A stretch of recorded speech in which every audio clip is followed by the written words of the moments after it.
Welcome back, faithful politics listeners and watchers. I am your political host, Will Wright, and I'm joined by your faithful host, Pastor Josh Burtram. How's it going? Doing well, thanks.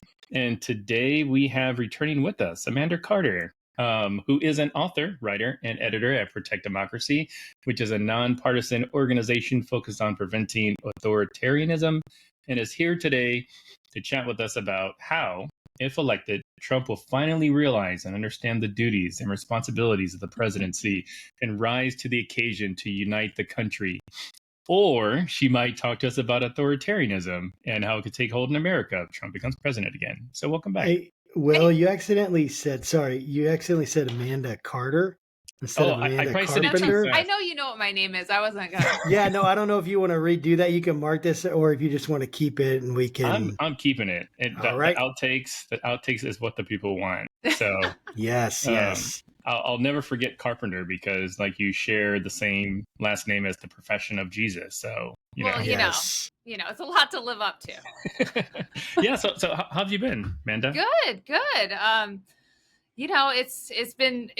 I feel like it's always busy on the political front, and it has been for such a long time that even though it's August, it's still just been a grind, in a good way, because a lot of good, productive things are happening, but it's just, keep grinding it.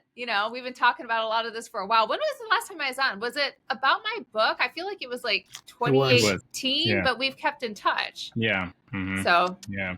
And I have to tell you and just let our audience know what a wonderful person you are. Oh. I mean, we have had some really, really amazing guests over the years. And a few of them we've kept in contact still, just because, I don't know, we just gel, and you're just a good person. Well, thanks. I mean, but that's too kind. That's too kind. It's happy to reconnect with you and see your faces. Yeah. And I'll tell my audience why you're a good person, because, as listeners, watchers of our show know, my oldest son had a tumor removed from his brain. It was really traumatic.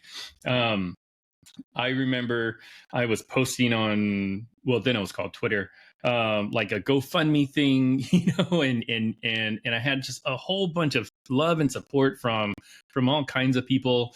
And thank you for that. And, I always really appreciate it just when people that have a much bigger audience than I do, just share the stuff, because it really does make an impact. And you're one of the ones that shared it, and I'll never forget that. So, it's the least I can do. And, I'm always happy to hear about updates about the progress and good things that are happening with your family. So that's wonderful.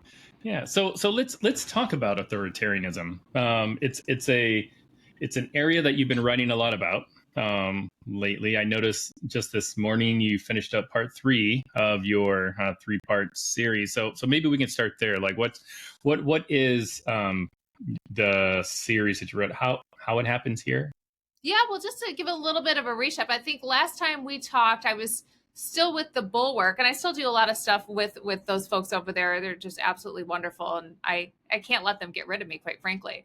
But now I work full-time for an organization called Protect Democracy. And it actually was founded in 2017, right after Trump took office, because people were concerned that the democratic backsliding that we have witnessed globally was starting to take hold here. And, actually, my background, I used to work for Ted Cruz as his communications director, was speechwriter for Senator Jim DeMint. And, this organization was founded by people that worked in the Obama Justice Department. And even at that time, they were worried about things like, they had experience working in the ethics department. And they were just sort of wondering, what happens if Trump comes in here and there aren't the people in place to sort of just tell them the rules of the road and act as guides when it comes to really thorny, tricky questions. And there were moves that people there in the Trump Department of Justice were making to sort of, tear down the firewalls between Trump and the line prosecutors. They're just inklings of it. I mean, just rumors of things happening. And things that weren't being issued in a timely manner, like the guidance to the lawyers about the right way to do things. And so they became concerned and got together and started this organization to really just work on things like that. And of course, the issues that we've had to grapple with as a country when it comes down to expanding executive power and, really examining what it would look like if autocracy happened to here, have just snowballed in ways that I don't think even the most paranoid people in January 2016 could have ever imagined. And so that is why I made the move over. I guess I've been there for a year now, because I had been at Bulwark, I'd been at CNN, I'd been working on the media side so much, and I still had a comms itch. Like, I really like doing communications work, and always had the itch of like wanting to work on policy issues again, but still with a communication and media standpoint. And so I came over, and one of the big projects, my sort of first assignment at the organization was to look at all the research that these really wonderful, it's a big group. We've got 130 people that worked in the Trump Department of Justice, people that work for Homeland Security. I mean, people that formerly worked for the January 6th committee. Where's it located at? So we don't have a headquarters. We're pretty much remote based. It's very unique that way. We have a lot of different offices, one in DC, one in Philly, some in Boston, where people kind of hub in and out of. But that's deliberate, right? So that we can actually have a widespread network across the country. We've got people who can get to Arizona real quick, the people involved, a lot of legal issues there. We've got so many work streams going right now, actually. Texas, Georgia. I mean, we're really active in a lot of different places, but so many people were doing all these things and doing all this work and noticing all these trends, that I came in to really try to help establish, like, okay, how do we put these things together and explain what we're doing and how it can happen here and why it's actually correct and proper to use a word like authoritarianism, because that sounds like wacky, right? Like, we're a democracy. It's not going to happen here. And so my first project was to look at all the different trends that people have been tracking and produce a report that was called the Authoritarian Playbook 2020-25. And that we put out in January of this year.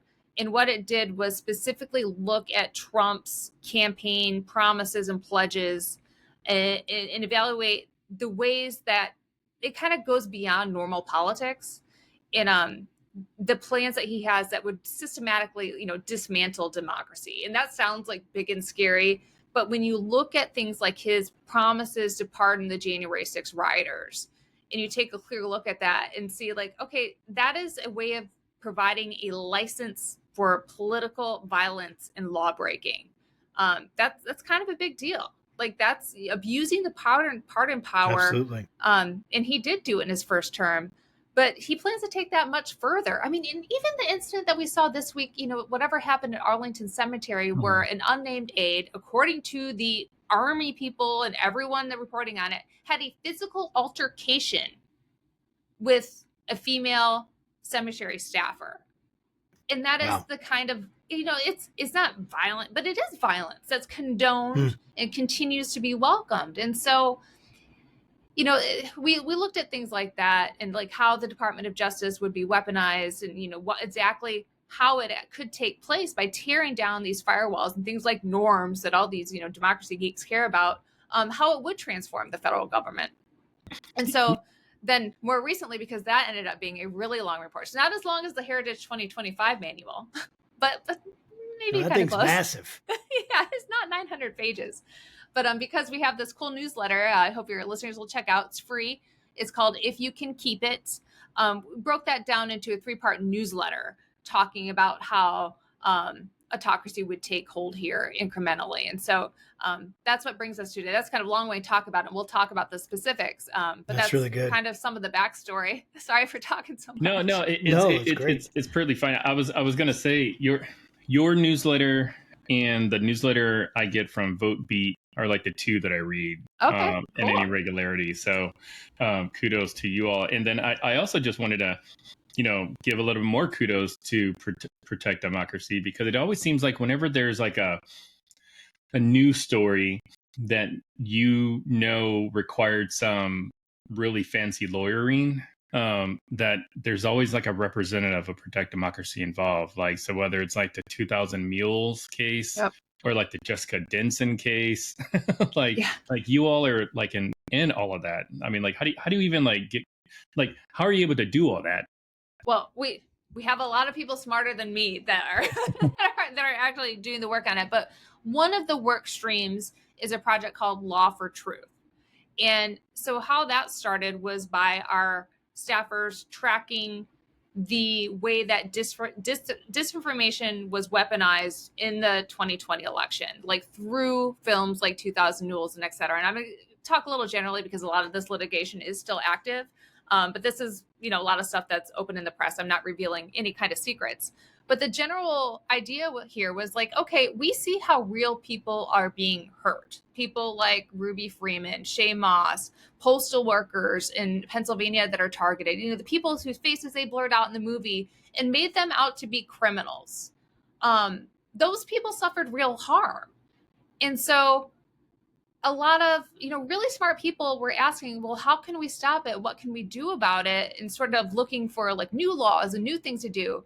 And our people took a very smart look at the books and said, we have existing laws that can be used. I mean, we can use defamation law to stand up for these people. And so that's what Law for Truth does. It looks at existing laws through defamation, it doesn't find people because we know who we are, but supports real people who have been harmed and may not have the resources or ability to go get accountability from someone like Rudy Giuliani.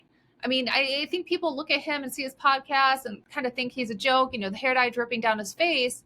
But he was the president's right-hand man in these conspiracies. A lot of people, they saw the former mayor, they saw a former presidential candidate and took his word when he was doing field hearings across the country and causing harm to these kinds of people. And so our folks have represented a lot of people impacted by the election conspiracies. We have people working on a case down in Texas. I don't know if you recall this incident, but in the 2020 campaign, when the Biden-Harris buses were going around Texas, they were swarmed by Trump supporters. Mm-hmm. They called the police and the police did not respond. So they're still working on that. Dang. They've gone, taking action to the city, things like that. So there's a lot of overhang, even though it's 2024 now. All the stuff that happened in the summer of 2020, it just takes a long time to have accountability, and people have to be aggressive in seeking it. And so we have people that are doing that kind of stuff all the time, below the radar. People, representing Stephen Richer and his defamation suit against Carrie Lake. That's another one. And so, they're all still very active, but it takes a long time and a lot of patience and dedication. Luckily, we have the ability to do that. And so that's, it does have, solid reason, as our organization was founded to stop authoritarianism. When we study authoritarianism around the globe, spreading disinformation and attacking vulnerable communities in this way, it's part of the playbook. And so it's really important to enact consequences for that kind of behavior from a democracy perspective. I mean, it's not a partisan thing. I mean, this is the kind of stuff that erodes at democracy because it stops people from participating in the process. If you're a poll worker and you're afraid that you're going to become the next poster woman for 2000 Mules, you're not really going to be excited to volunteer or take that. Those jobs don't pay very much, just from a cost benefit perspective. And so I think it's, really important that we hang on to this and that when justice is delivered, we take notice. That makes a lot of sense. We interviewed someone who works with the voting systems a lot, and she made the point that so many people are like exiting this this profession, and it's really concerning. But I wanted to think about how it happens here, this 3-part series that you've put out and the newsletter that goes with it. And one of the arguments that you make is that post-2020, Trump and his allies have meticulously planned for a potential second term, and they focused on consolidating the executive power, kind of dismantling checks and balances. I'd love for you to go into that a little bit. How have they done that? What does that mean that they're consolidating executive power and dismantling checks and balances?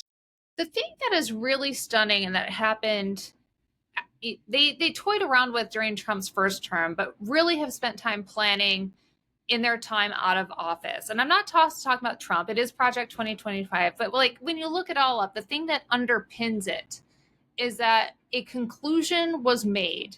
And I think this is partly revisionist history. Doesn't really change the fact that this is their strategy going forward. But they made the conclusion that, you know, it wasn't really Trump's fault that he wasn't successful, is that he was stymied by the deep state. Whether it comes to the Mueller investigation, whether it comes to his plans to forcibly detain and maybe shoot migrants at the border, whether it came to going after the 2020 election conspiracies, they pin this all on not having enough support inside the government to make his rhetoric come true or do it in a responsible way. And so you see things pop up like Schedule F, which was a executive order that was drafted in October 2020 to essentially, like I'm speaking kind of broadly here because it's really wonky, reclassify federal workers into a new category that essentially makes them appointees. Easier to hire and fire, vet for loyalty, get them installed. And so just making... Amanda, real fast, I didn't mean to interrupt you, but can you just I don't mind wonky. Schedule F, like is that a classification sort of that is codified somewhere, or was Schedule F like a part of the executive order that he No, created? it's essentially creating a new class of worker. Okay. And if you talk to a lot of people, it's unclear exactly how many people could be impacted by it because nobody's done it before. It could be 10,000, it could be up to tens of thousands. And even like Trump's defenders will say, well, it won't be that many, essentially because they feel that they could just make an example out of a few, but there's no limits on it, essentially. I mean, the reason why, so they drafted it in October 2020 when all the stuff was happening with Black Lives Matter and people like Defense Secretary Mark Esper weren't going along with his desire to invoke the Insurrection Act and send the military to the streets. That's when this idea came about. But it would have taken a while to figure out how exactly you would do this, because it would create number one, even if you don't believe he could do it, his attempts to do it would certainly create a lot of chaos inside the federal government. And that's why they did it.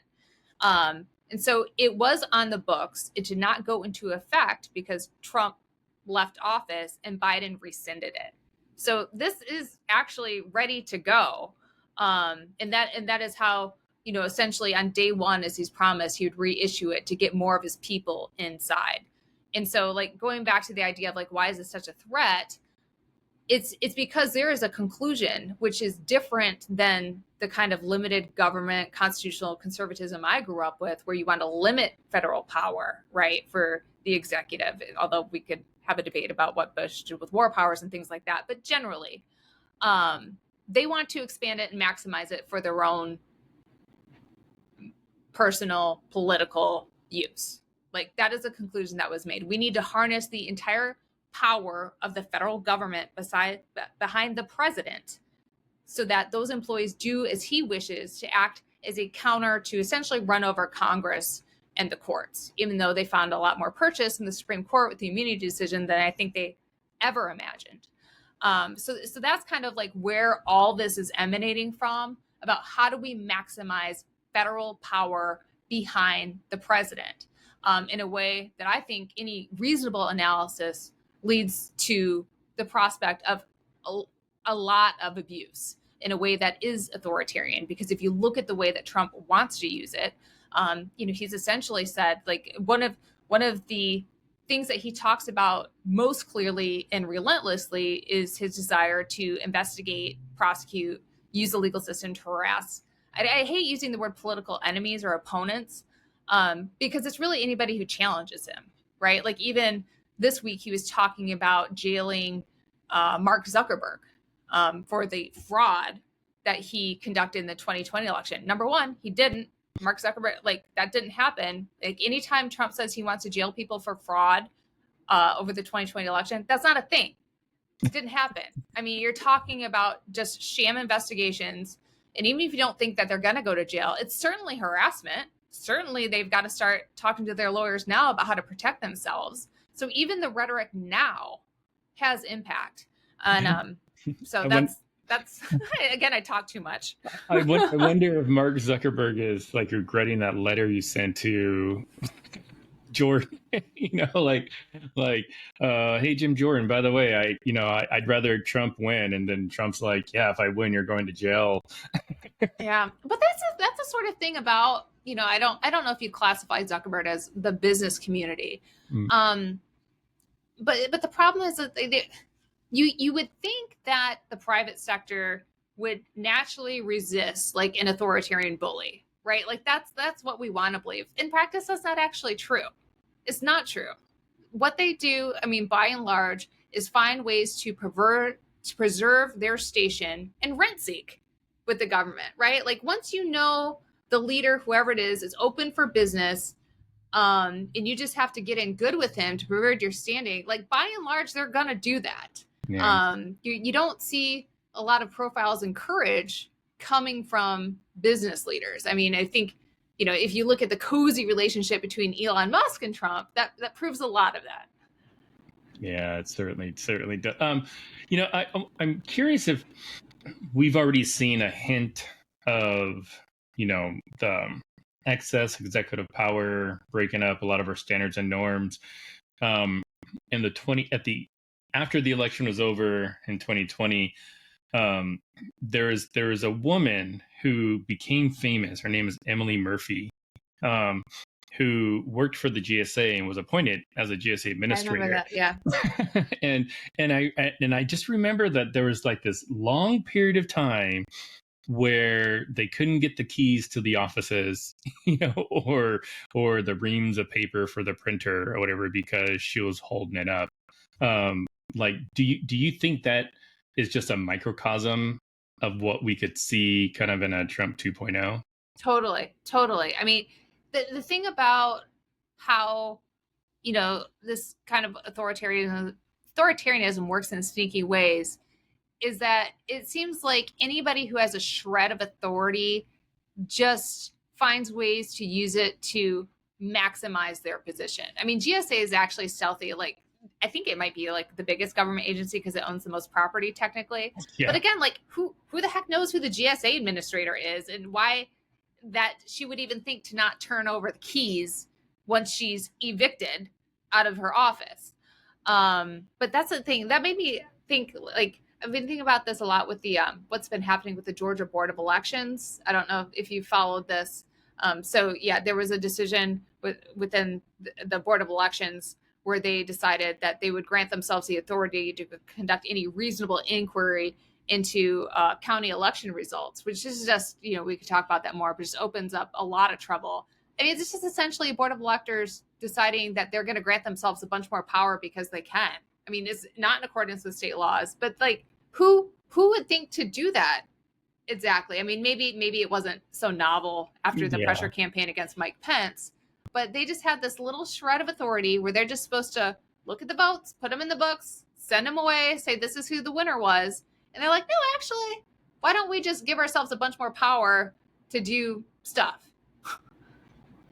That is like, it's just so wild to me how people can find these small, like any vacuum power in any power vacuum, or think that it's there. Like once you have people that are willing to go find it, that is scary, right? Because you can find these things because there's this assumption that there's this basic goodness about others, that they'll be honest, that they're not going to take power that they don't need or that hasn't been prescribed to them, and yet that isn't the case. And you talk about the institutional vulnerability that we're facing right now, including Congress and the judiciary. Like they're kind of at risk of being co-opted or even weakened, especially given our current Supreme Court's kind of deference to executive power. What kind of go into that a little bit? What's going on with this current court? Why is it so concerning? How are they putting these institutions at risk? Yeah, well, I think generally when you talk to skeptics about this kind of stuff, a lot of people, especially like, my Republican friends who, see problems with Trump, et cetera, will say like, yeah, he has bad ideas, but the system will contain him. Like there's been numerous op-eds from the Wall Street Journal editorial board that kind of get at the idea that, yeah, Trump may have bad impulses, but the guardrails will hold in a second term because they held in the first term.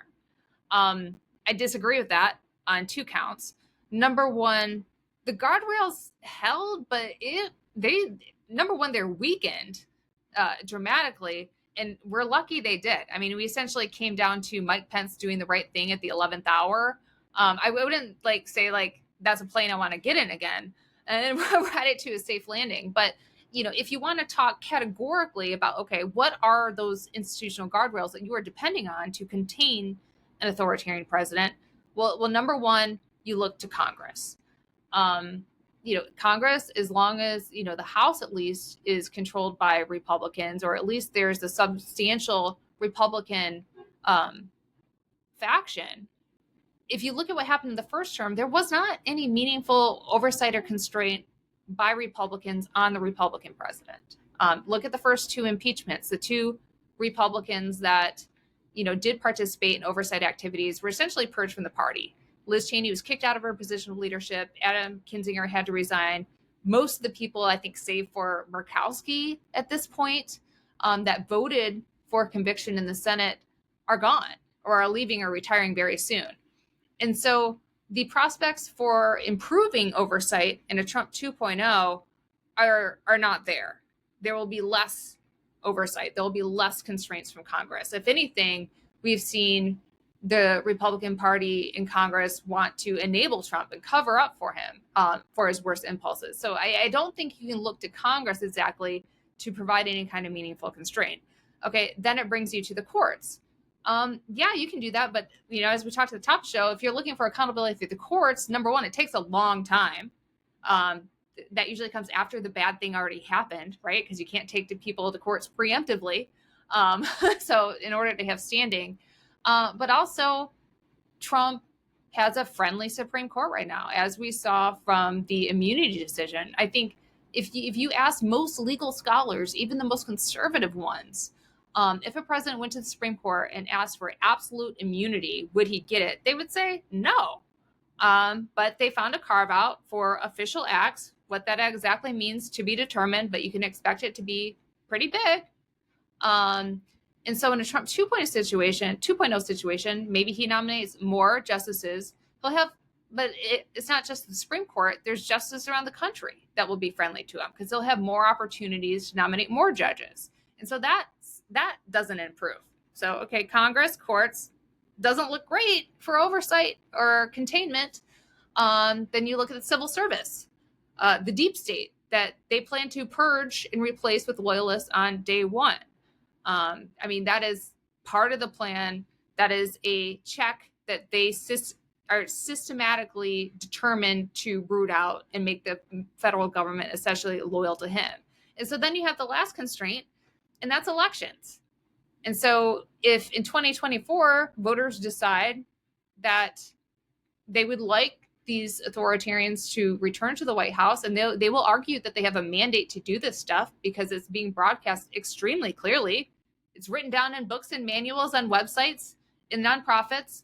They will say they have a mandate to do this. And so that constraint is absolutely gone. And so that is kind of how I see it. I mean, in talking about the plans that Trump has, you have to start with the conversation that, okay, but the first plan, the big plan, is to gut the checks and balances. That's what makes all of these other policies come true. It's the Congress, it's the courts, it's the civil service, and then you win elections, and then you have a mandate to do it. That's frightening. I'm curious if you think like authoritarianism can be.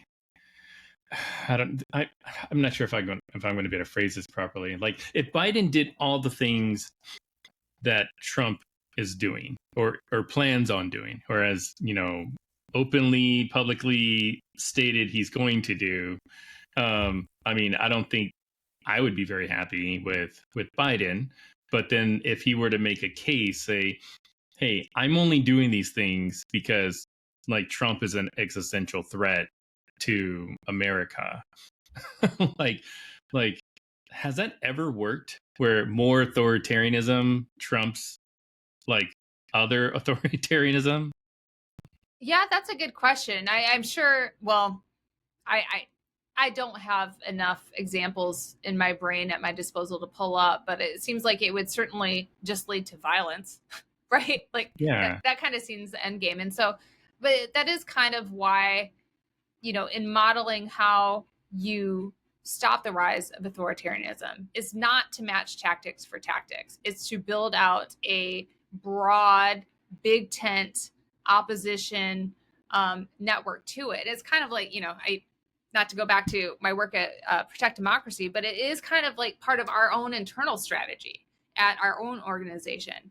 We are nonpartisan, but we are cross ideological. We don't, a lot of nonprofits in Washington, they say they're nonprofits, but they're really just people who all think the same and have the same ideology and write the same, like that. That's what they do. I mean, I've been a part of those organizations. Those people like Heritage. This is different, and it's by design, so that we do have conservatives on staff like me. We have people who work for Elizabeth Warren, Obama Justice Department lawyers. One of my close colleagues used to work for the SBA, Susan B. Anthony pro-life list. So we have like people who disagree on issues, but that forces us to focus more on what the real priorities are, that protects our rights to disagree with each other and actually resolve our differences through elections and not by other means. And so it actually keeps us a lot more disciplined. It can be naughty at times, but we all this is part of the deal. We're committed to focusing on these things, and we have these strategies because we do need to be able to participate in cross ideological ways for this kind of work. Otherwise, it's just it becomes too easy. I think, as we've noticed in the broader network, for people, it becomes tribal. Like is our little way of resisting the tribalism.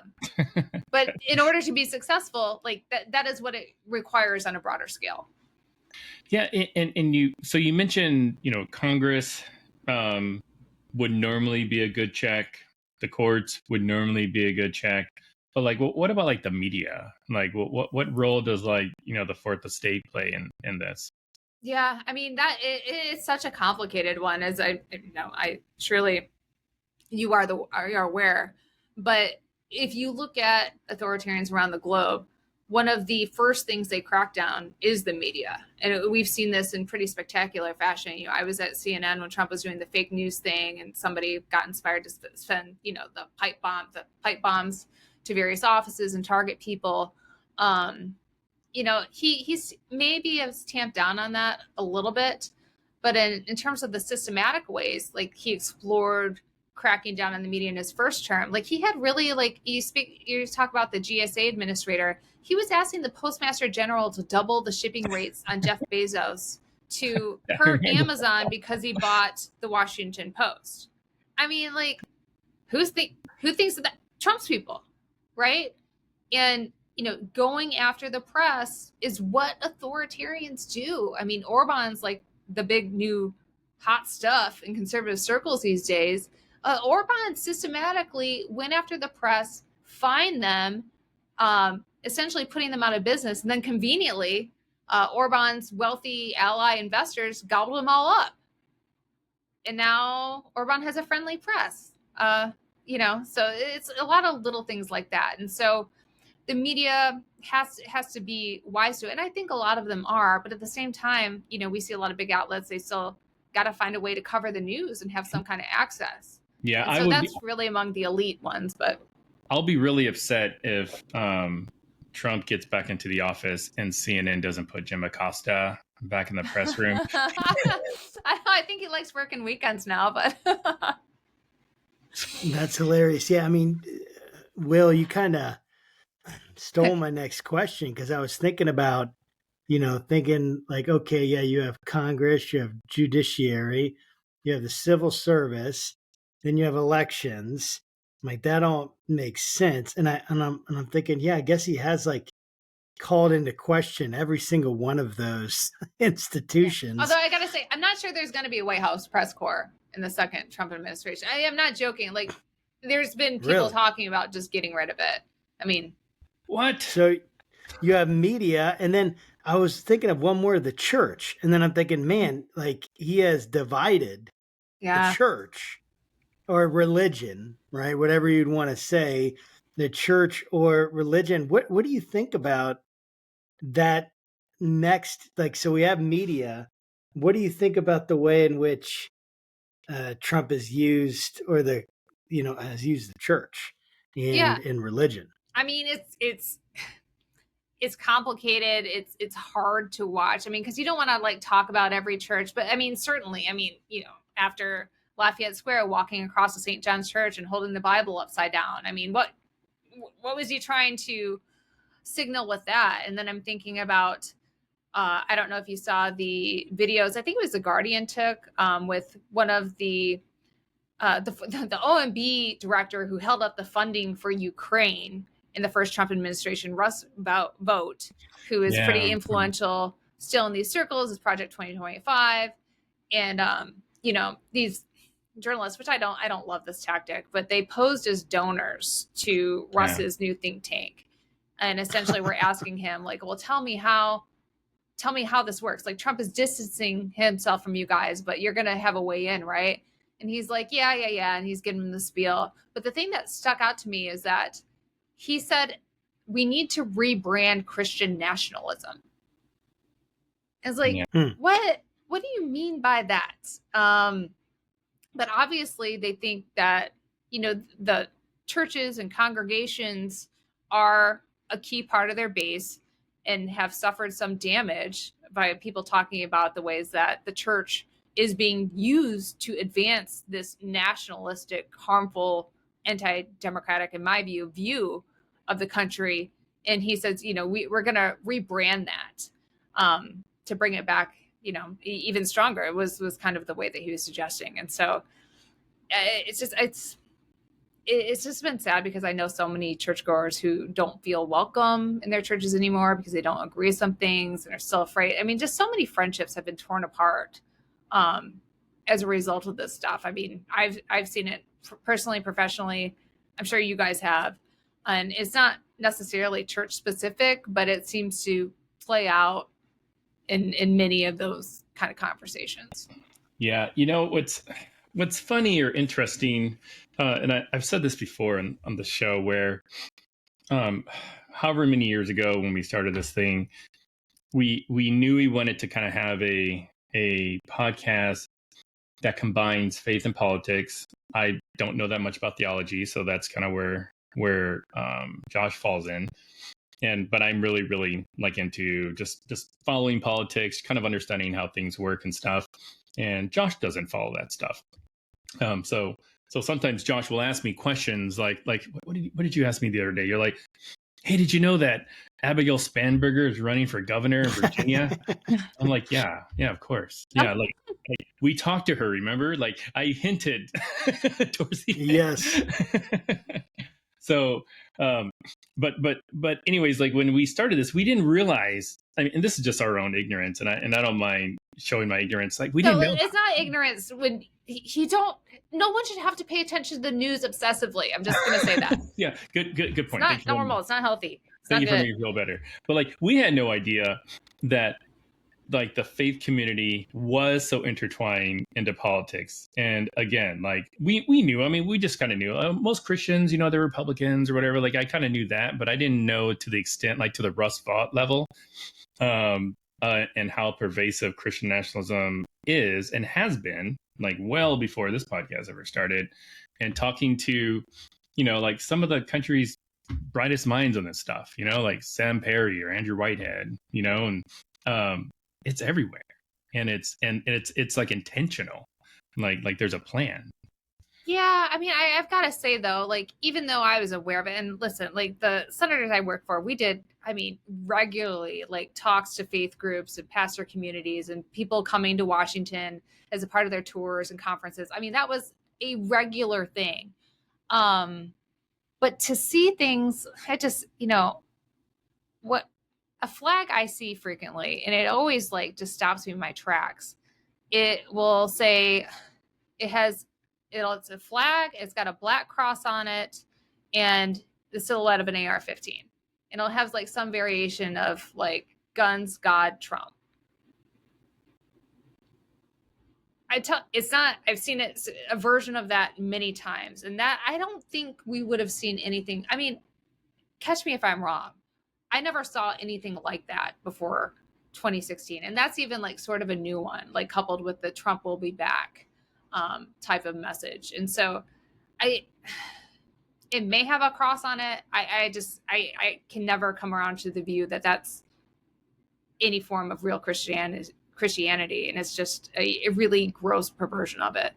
It really is. Yeah, I agree. I want to just ask you, so Trump gets elected, hypothetically.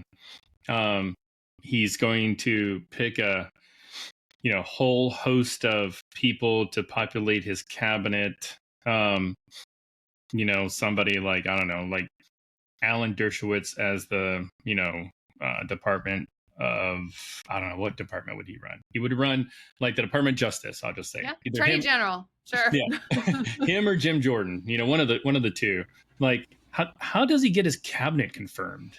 Or does he? I mean, assuming, the Senate stays kind of where it is, slim majority, whatever, or even if Republicans, have majority in the Senate, like, how does he get his cabinet confirmed? Well, I think they've devoted a lot of planning to that. I've, reading all of Project 2025 and a lot of material from not just them, but people like that, like the Center for Renewing America with Ruth's Vote, who actually employs, gosh, I'm blanking on his name, the person that Trump wanted to become Attorney General after to do all of the sham investigations, Jeffrey Clark. Jeffrey Clark works there now. And I believe this is like one of his, they write a lot of papers. Unfortunately, I've had to read a lot of them. And they talk about essentially, number one, exploiting the Federal Vacancies Act, which allows you to make appointments for a certain amount of time without confirmation from Congress. That wouldn't necessarily deal with like, a cabinet secretary, but the plan is essentially to install as many loyal operatives into the highest ranking positions you can get without Senate confirmation. I mean, essentially appointees, like a deputy assistant, whatever. Get those people into place on day one, right? So they are essentially running everything until people are confirmed, or maybe if they're never confirmed at all. That was one of the assessments they made as a failure of Trump's first 100 days. They didn't have people ready to go in those positions because they didn't have the list. I mean, the whole thing with Chris Christie ran the transition program, they didn't have names. And so this time around, they're not even really thinking about confirmation. They want to have that 180-day plan and those people to go in those sort of, I don't want to say lower positions, but because they do carry a lot of authority and power, get those people ready to go on day one. So you don't even have to worry about cabinet secretaries until later. And this is something that why Heritage has that resource bank. And it really this sounds like, oh, that couldn't really happen. That is not going to matter.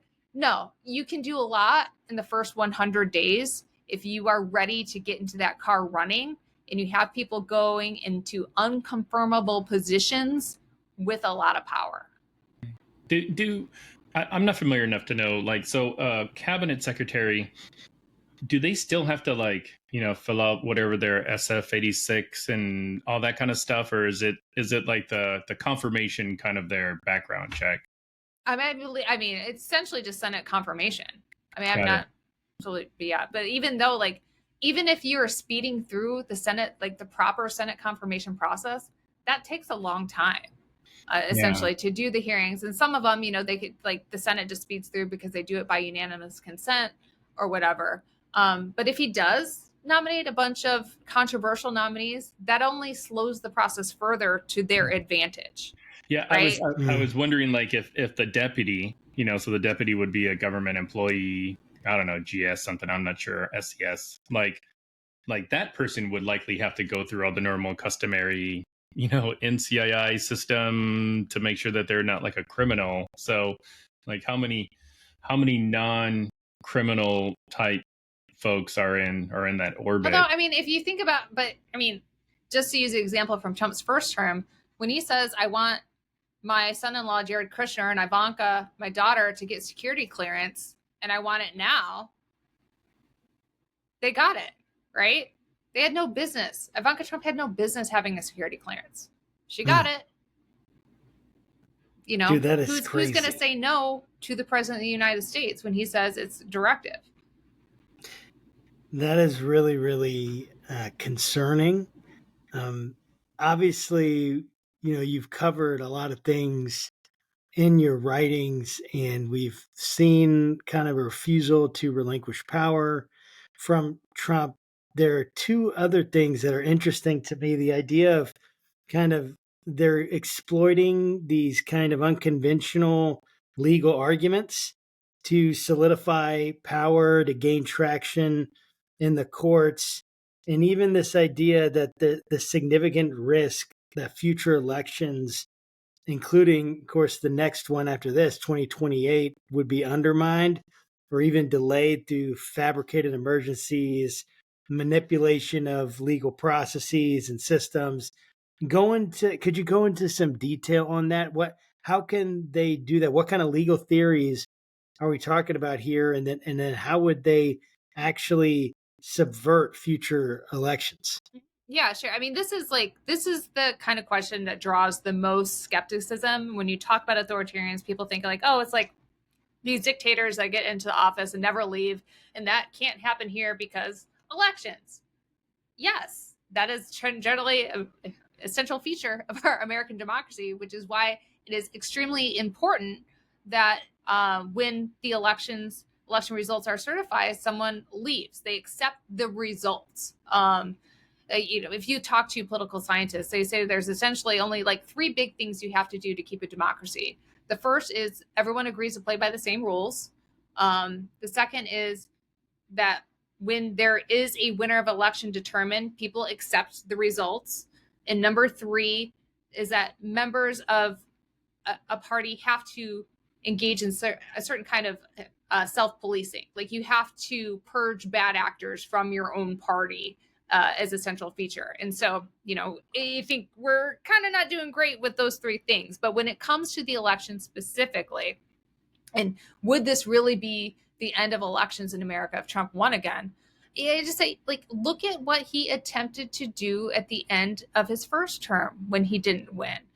There was a systematic campaign that started with, these lies that the election was rigged and stolen from him, that resulted into dozens and dozens of lawsuits that went to the courts, which he did lose, and then morphed into a scheme to produce false electors to Congress and a secret behind-the-scenes pressure campaign on Mike Pence not to certify the results. In the midst of that, pressure on the Department of Justice to have these prosecutors and lawyers seize the voting machines to conduct a sham investigation. And the only reason that didn't work, and then there was the insurrection where people violently attacked the Capitol, resulting in the assault of more than 140 members of law enforcement. And that was stopped because Mike Pence did the right thing, did his constitutional duty, and certified the results. We don't know what would have happened if he would have sent back the results. We would have been plunged into a constitutional crisis. But okay, people say, yeah, that's over. It happened. Look at what Trump has been saying. He had a tweet in 2022. So after he'd had 2 years to think about this, essentially saying that the fraud that happened in the election could be reason to terminate the Constitution, all the rules, to have a new election. That's the kind of stuff that dictators do. That's what happens in autocracies. They find ways to get people to throw out the results, whether it's by saying there's fraud, we got to rerun the election, we're going to send the Department of Defense to get the voting machines. You could have a declaration of a false emergency to delay an election indefinitely. When Trump talks about invoking the Insurrection Act for just to put down protests, I mean, yeah, they got out of hand in a lot of places, but they were resolved. He's played around with all of these ideas. he didn't have enough people around him who are willing to implement them. And that is what they are determined to change in a second term. And so if you ask, would it really be the end of elections? All he needs are people around him to say yes. Once he has that power of the federal government, it will, I don't want to scare people, but we came close. We could have been plunged into constitutional crisis, and people, there's no playbook exactly how to handle that. Like, oh, you take this to court, take it to court. That, again, you go to court after the bad thing happened, right? Yeah. So it's just, we came close. He plays around with these ideas a lot. He did as president. He continues to talk about it.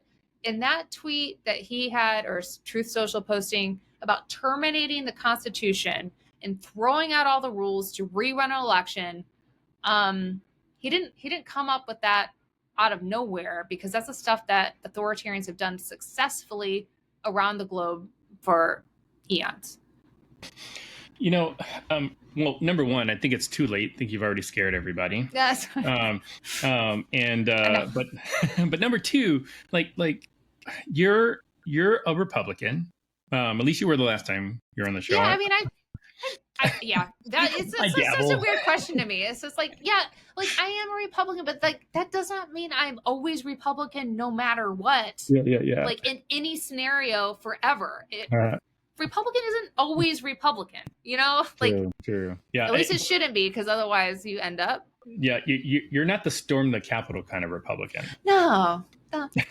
So that's good. But I'm sure there's lots of Republicans that listen to our show. I mean, like when I look at the metrics and all the little fancy podcast thing, it's like those that listen to our show also listen to the Bulwark, you know? So, and it's probably because we got a conservative, we got a progressive, whatever the case may be. But if you are a conservative listening to everything that you just said, you know, feeling kind of down, like, and very pessimistic about the future, like, are you saying that in order for America not to turn into an authoritarianism, is that they have to vote for Harris? Like, is that the solution? I mean, I think there's one person in this race that is authoritarian, and it is Trump, right? Like, you know, I guess there's a lot of people that still want to save their political identity, save face, sit on the sidelines, write in Edmund Burke or what have you. I mean, that's your choice. I mean, I'm not gonna tell anybody how to vote, but I can tell you, if we go down this road laid out by the person who happens to be the Republican candidate, there's going to be consequences. And I'm not telling you it's all going to happen on day one or all of it is going to come true. I am telling you, these are the scenarios that if you take any analysis of, you know, what happened in the past and what he's promised, these are things that can happen.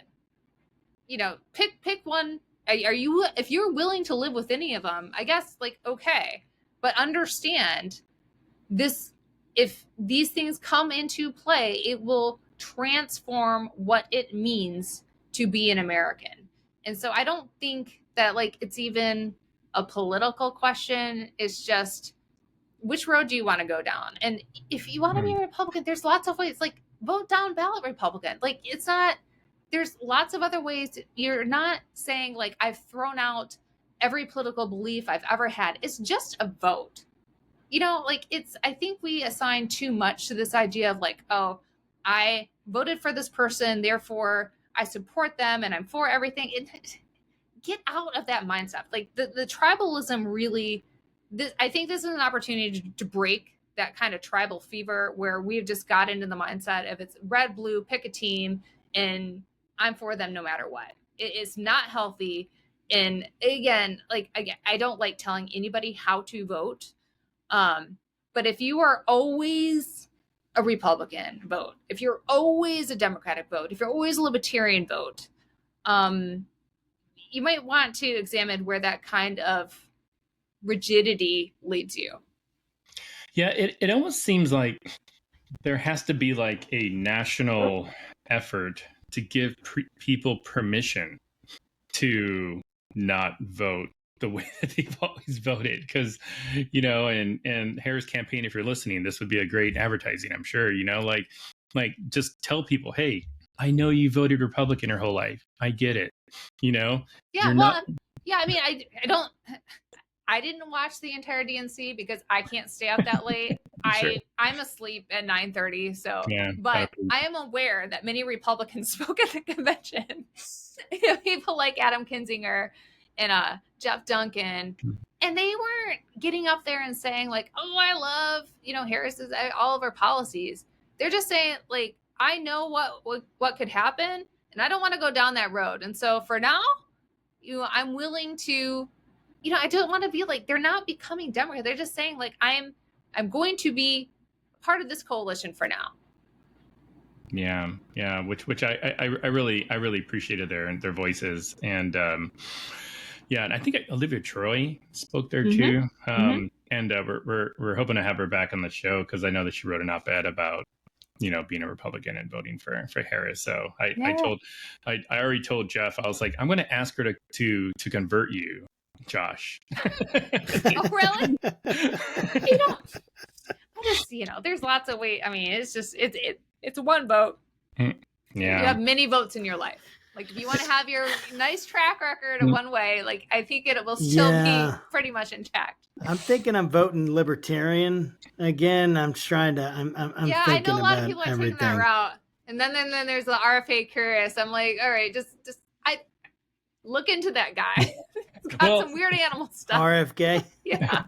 Chase Oliver actually seems like a pretty downer. Like we had a chance to talk to him and Mike Termott, and they're super laid back dudes. If I don't know how well they would run the country, but it could not be worse than a Trump. So I mean, obviously I'm blue, so I'm going to vote for Harris.